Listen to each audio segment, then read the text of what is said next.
Hi, welcome to Petradot, and in this lesson we are going to be learning multi-dimensional array. Recall that in our previous lessons we introduced array to be a variable that is used to hold multiple values, and we discussed about a single dimensional array and a two-dimensional array, where we say that a two-dimensional array is an array of arrays. That is, each item in a two-dimensional array is itself an array. Where we gave this type of example, we say that it's used mostly when you want to hold items in a table. So just see a two-dimensional array to be a table representation, right? So where we have, when anytime you want to define array, it comes with two block brackets. So in this lesson in particular, we're going to be talking on multi-dimensional array. Two-dimensional array is actually a multi-dimensional array, and it is mostly used. But now we have other the another multi-dimensional array, which could be 3D and also can even increase. But the most we know is the 2D and the 3D. So, but the three-dimensional array is just an array of 2D arrays. What it means is, just like 2D array, each item is an array. In three-dimensional array, each item of a three-dimensional array is actually a 2D array. So you can say in a simple term that a multi-dimensional array is an array of tables. Yes, so the first item in a multi-dimensional array is a table. The second item is a table. Continue. So if there are five items, it means this array is holding five tables.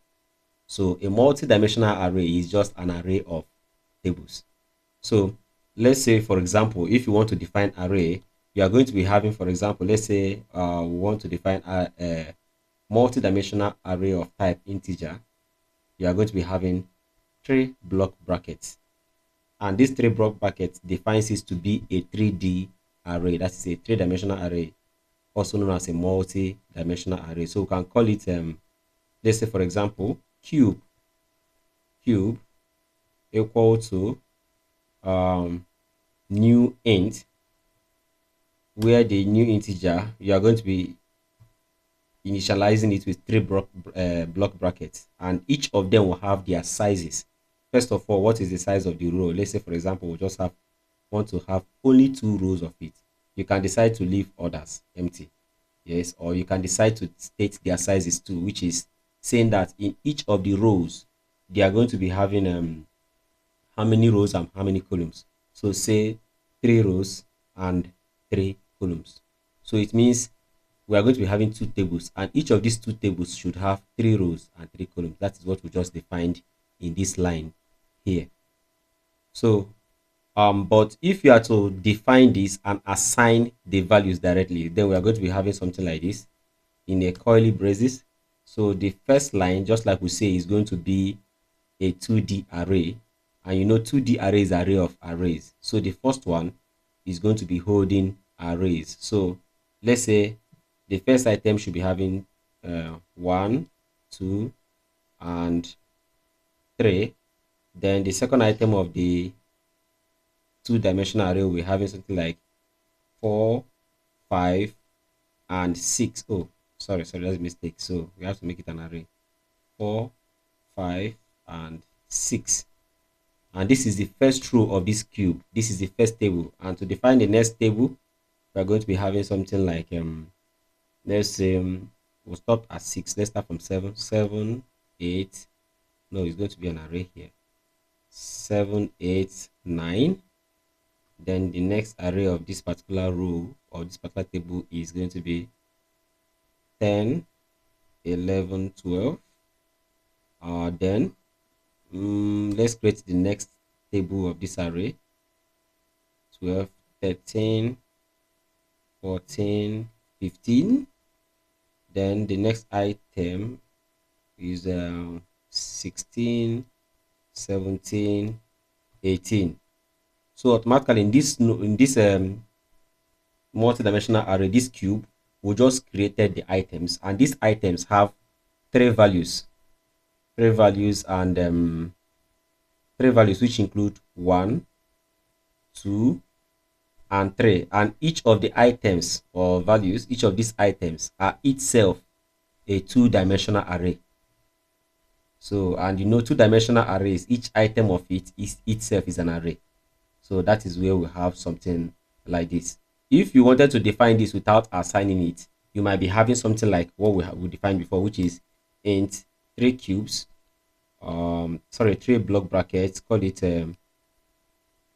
cube init equals to new int, where you have 3 blocks, and we define the rows to be 3, and each row is 3, sorry, we have 2 rows and yes, 2 rows and 3 columns. That is what we just defined.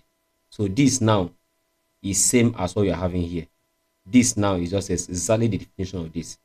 And just like we used to say before, that in an array, for you to assign items in an array, you use the index, because arrays are index based.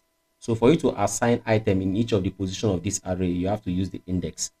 And let's say now, for example, wanted to assign this value manually without initializing it at the first instance. Let's say we want to assign this 1. Now watch, at this point the first row is 0, but inside the 0, in the items of this first item, the array of this 2D array is in position 0, and the 1 is also in position 0. Means for us to assign that value, means it's going to be cube init at position 0, the next block 0, and 0 will be equal to 1. Automatically we've targeted this point now. That is what we just did. And for us to be able to assign 2 is going to be cube init as at item 0, and inside item 0 we are going to be accessing the first item 2, which is item 0 for the two-dimensional array, while 2 is at position 1. So, and we assign 2. That is what we just did. So for us to be able to prove this, let us try printing out this value in this cube. So this is just to show you how to use the index to assign the values to this particular array if you were to do it manually, or let's say do it using the index instead of just initializing it directly, right? So let's just comment this and then try printing out the items using their index, which is system.out.println cube at position 0, 0, and 0. So let's run this program and see what is going to happen. You see, exactly 1 is printed. This is because we are on item 0 for the cube, and for the cube item 0, which is a 2D array, the item we want to access is at position 0, and the first item is also at position 0 of that array. Okay, let's say we want to access this 6. We want to print this 6. Remember, we are in item 0, yes, which makes this correct. But 6 inside the first item is the second item of that 2D array. So that means here is going to be 1, which is pointing at this. Then the last item, which is 6, which is 0, 1, 2, is going to be 2. Let's run the program and see. Exactly, 6 is printed. Okay, that is how to access each of the items using their index for a three-dimensional array. But let's say we want to now print everything and iterate over the items using a loop. Remember, in a two-dimensional array, in a single-dimensional array, we used a single loop. In a two-dimensional array, we used two loops, where the first one was used to access each row. Then the second loop was used to point at each column, right? So this time around, in a multi-dimensional array, we are going to be using 3 loops. So let's do something like this for int items. So we're going to name it according to the way it is, or let's just use for each items. Let's use for each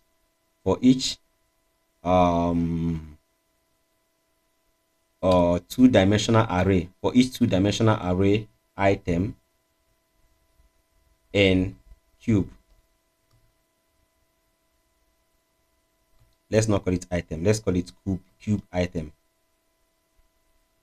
Cube item, sorry, to be clear. So for each two-dimensional array cube item in cube, what do? Loop through these items, loop through each of the two-dimensional arrays. So we are going to create another loop, which is for each int row, for each row which is equal to 0, row is less than cube item dot length, then row plus plus. And this row is actually pointing at each of these items, each of the items here, right? That is what the row is pointing at. So now we are going to be create another array that will now go in and point to each of the single item. So what we did is the for each is pointing at each of these individual cube item, then while the for loop is pointing each of the array inside the two-dimensional arrays. That is what it is pointing at. Then the last one now should be pointing at each item inside of this single item, which is for int column equal to 0 and column is less than each of the cube item at position of the row dot length, then column plus plus. So at this point we are now picking each of the items. So just like we said, the first loop is picking each item. So we are saying each item in the cube, for each of the item in the cube, then since we are now in each of the item, we'll now say for each row, remember that each item here is seen as a row, right? So that's what we're saying. For int row in position 0, row is less than cube dot length. So cube item, sorry, dot length, and then row plus plus. So we are looping on this at this point.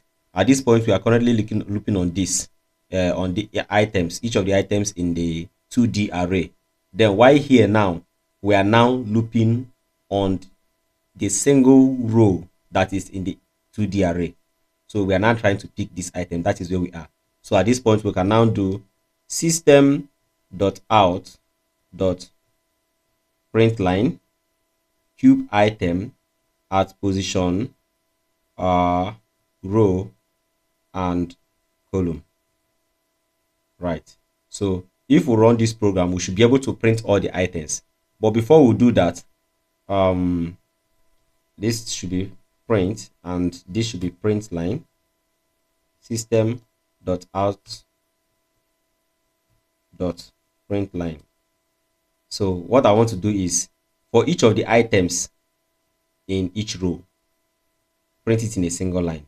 But after printing it, go to the next line before you loop to the next item in this cube item. But then after printing a complete cube item, create another space before you start printing the next cube item, so that we can separate each table. That is the idea. So now let's run this program and see. And that is it. So you can see now, oh, let's put a space plus space so that we can separate each item. So we can know that these items are separated on its own. We know their differences. All right. Did this? Oh, this seems not to be saved. Let's save this.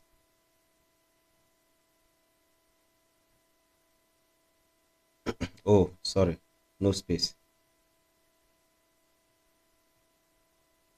All right, we'll have it now. So this is the first table, the second table, and the third table, which is each of them are two-dimensional arrays. So, and this is exactly how to use a loop to iterate over a three-dimensional array.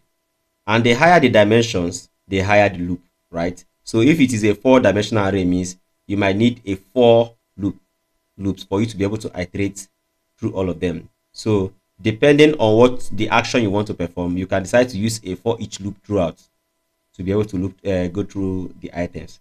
But let's say you wanted to perform a specific action on each of the cube or each of the array item. That is when this index is necessary, just like I said. Let's say I want to multiply all by 10, right? Or say multiply by 10 each in all of them using the item. I want to perform a specific operation on them. That is why I need to use the index to pick the items one after the other. That is when it is needed. So you can see that all the items has been multiplied by 10. You can see it here. So that is all about a three-dimensional array or multi-dimensional array. So to recap again, a three-dimensional array is just an array of a 2D array or an array of tables, because a 2D array can be seen as a representation of a table, and this each of the lines here is actually a 2D array. All right, that will be the end of this lesson. If you have any question, do well to use the comment section, and don't forget to like and subscribe. Thank you.